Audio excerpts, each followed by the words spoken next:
So if someone is looking to sell their business, the first thing you want to do is make sure you get an evaluation on your company. What is it worth? A lot of people are making 6 figures a month, but then their expenses is 6 figures as well. So they're saying I'm operating this 6-figure business, but when you look at operating expenses, you're cash poor. So you want to make sure that you go ahead and get yourself someone that can do an appraisal on your business. Most businesses are selling right now for 1.5. So it's going to be your gross and a half. That's like an average, but you obviously want to sit and have a relationship with the person you're looking to sell. I would say too, we are really personal with this business. So if you put a lot of your sweat, tears, and equity into growing, you probably want to make sure the person you're going to sell to is going to have like that same integrity that you had. So don't forget, you are giving like your babies, your people, your community to somebody else. So I would personally, as far as integrity wise, make sure they're going to be a good fit. So have a sit down meeting with them, figure out their plan, their intentions. And then also a lot of businesses have a lot of stipulations on what you can do next.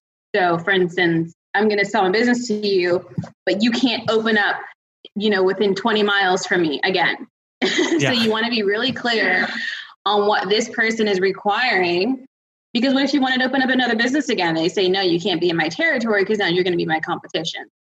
You also want to look at if you have staff, if they're going to be going with the business as well. You really want to know the full intent of your buyer, I would say. But most important, I would get yourself like a lawyer, someone who's done sales before, someone who's bought and sold pet business, in particular, just so they can go by the check steps with you. So I know a lot of people, including myself, who have just given away their list. I was in a small suburb. I think I had a list of maybe like 8 or 9 people. And I kind of just wanted to make sure that my clients would be well taken care of. So I didn't charge anything for my list. I was like, listen, they're yours. I get to get out of this suburb I don't really want to be in anymore. You're awesome. Peace out.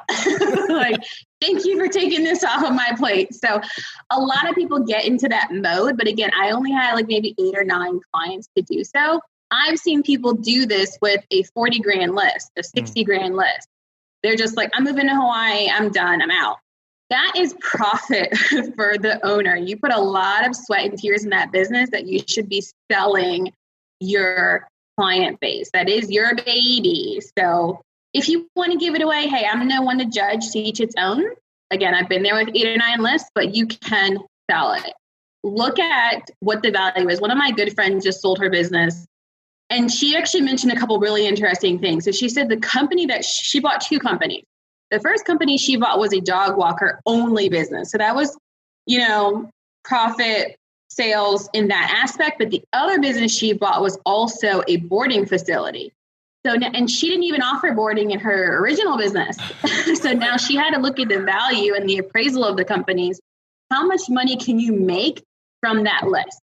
You also want to remember that a lot of those clients do leave. So although we like to buy lists, they're not like a set in stone new business. Those clients are not obligated to you. You're not under any contractual agreement.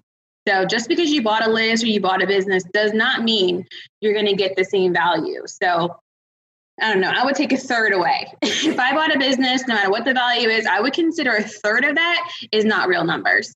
So just keep those kind of things in mind when you are buying a list. But one thing you want to know is how much can you profit, whether it's their territory, the location of the clients, if can you build more clients in that area. You want to make sure you have a game plan that says, I can go further with this starter list. Because that's really all it is. It's not like this bread and butter gold you're getting.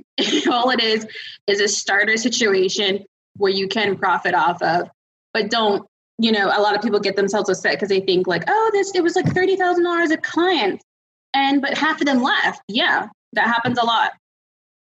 A nice little trick is to get yourself in the business if that other business will allow you to, and send an email out first to the whole client and say, hey, listen, we have this company that's going to be buying our business, XYZ. On this date, we're going to be doing a merger, or we're going to be doing, they're going to acquire the business entirely and go from there.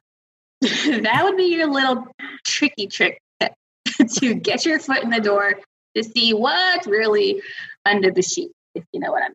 The main question I would say is kind of like, what can I do to prep my business for sale? So one person is going to be the seller, but the other person is going to be the buyer. So the seller wants to make sure it's an automated business, it's turnkey, there's very little headache involved, because for instance, contracting businesses don't sell that well. People who have contractors, they typically don't sell well. People who have employees, they typically sell well because they know that they're on a system, they got payroll, they have taxes. It's all kind of turnkey system. So the main question would be, what should I do to prep my baby for sale?